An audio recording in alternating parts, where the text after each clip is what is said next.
pretty simple. I mean, this thing is just going to be held on by this nut here.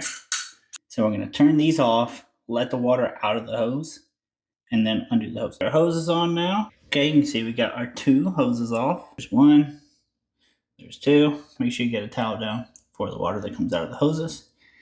And then you see up in there where it's screwed in, we're going to unscrew those.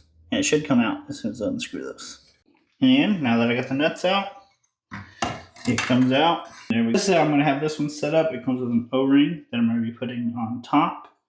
I'm going to put it through this right there.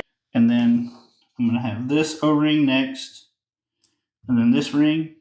And then this is going to go on last. And I'll show you that underneath. So that's what it looks like on top. And that's what it looks like from the bottom. I actually ended up putting this rubber O-ring on top. So now I'm going to go install the bottom part. Okay, we got our hoses on now. You see we got no leaks, the water's on. Hose on that side. No leaks anywhere, so that's a good sign. We're going to go up top, test it out. Okay, moment of truth. It's already turning hot. Both sides going cold.